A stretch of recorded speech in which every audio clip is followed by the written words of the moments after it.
You know, if you think about it, as it says in the first letter of John, God is love.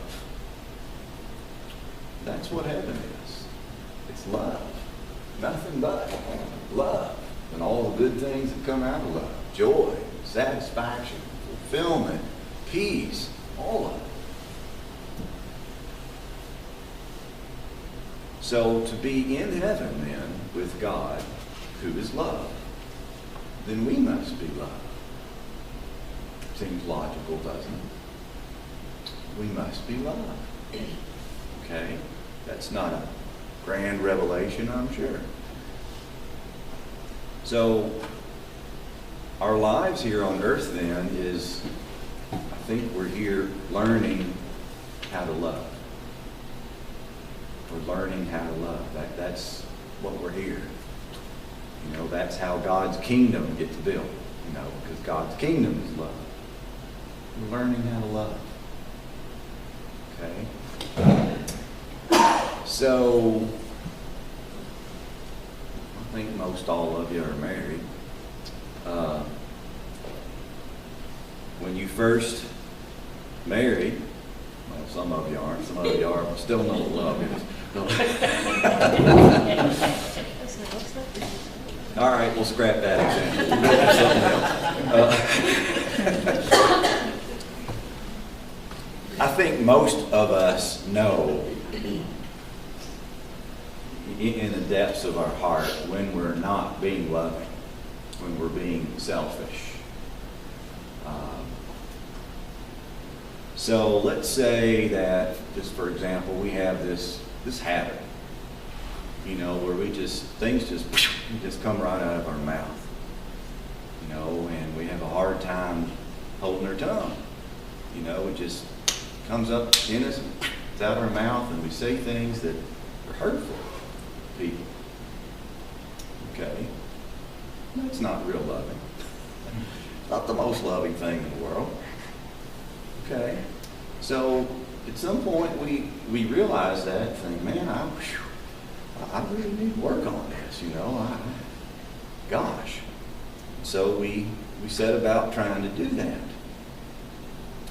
Well, as we do that, you know, something happens, and there it is. It just comes up in us, and we want to blurt it out there.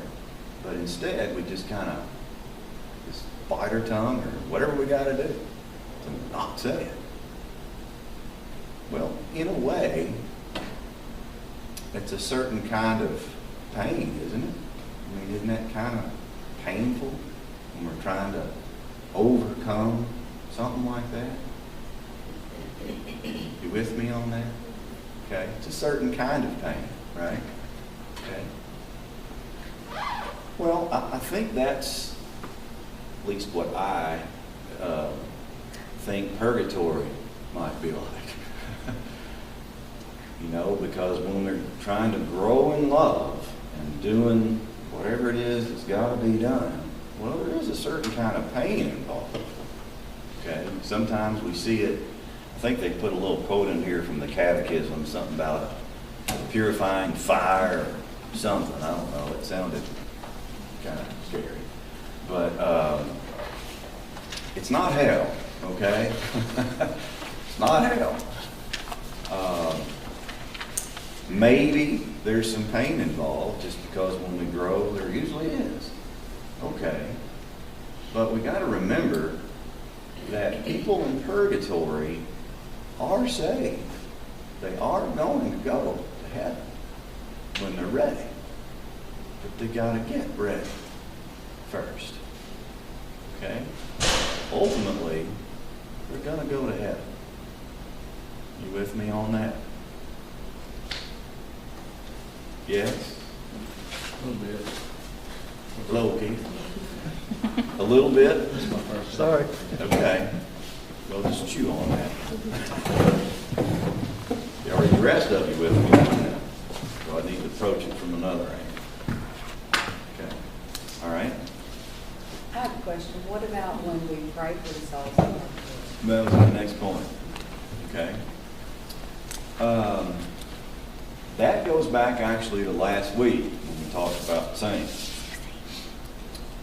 And we have a belief that we call the communion of saints. Communion means union with.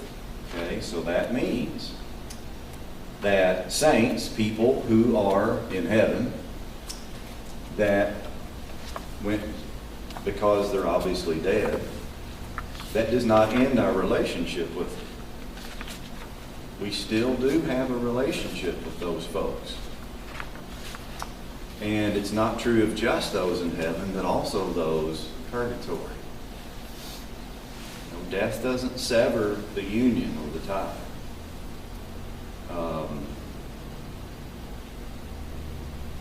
If any of you ever, if you have a loved one who is deceased, have you ever prayed for them or talked to them? Sure. I think most people do, Catholic or not, frankly. Well, why do we do that? If we don't think that we could actually, they could hear us, I don't know, maybe we hear them, that there's some kind of communication going on, some kind of tie, why would we do that? Obviously we think there is, don't we? And there is. Okay. So just as if I was having a really hard time with something, and I went to Brad and I said, man, I'm struggling here. Gosh, pray for me. We do that, don't we? Okay. We're just doing it with somebody that's in heaven or purgatory. No different. We're just saying, man, pray for me. Okay, and likewise, we can pray for them. How does praying for other people work exactly? I don't know. You know, frankly, I believe it works now, but how it works, I don't know. I have no idea. If you got an explanation, I'm all ears on that, but I'll leave that one to God. They always say that people can be in purgatory for a long, long time if you don't pray for them. Is that your belief too? Well, that was the point I was getting around to, is that our prayers can help them. Those who are in purgatory, our prayers can actually help them. Just like our prayers for one another here on earth help. Okay? They Each get to other. heaven when the second coming. Is that when it, I mean, are they there in purgatory until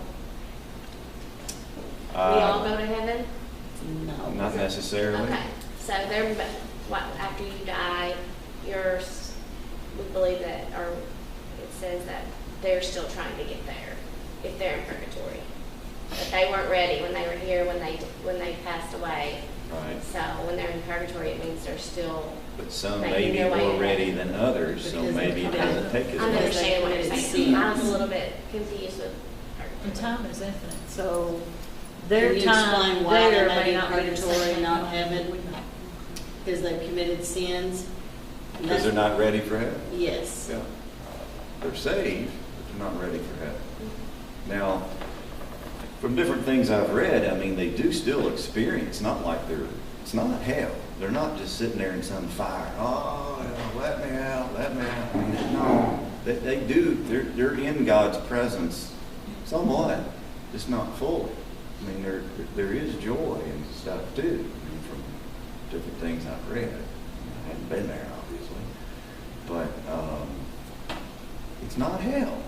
Sometimes it kind of sounds like it, the way people describe it. It's not.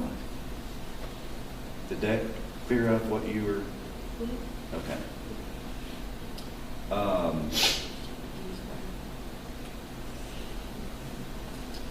So our prayers can help them. Now, Dee Dee was making a good point. We tend to say, how long will they be there and such things, but you got to remember, in eternity, there is no time. And I can't answer that either. I can't even understand it. Nobody can. But there is no time. So, I don't know. When they're ready, when God says they're ready, I guess they're ready. Come on in. All the way.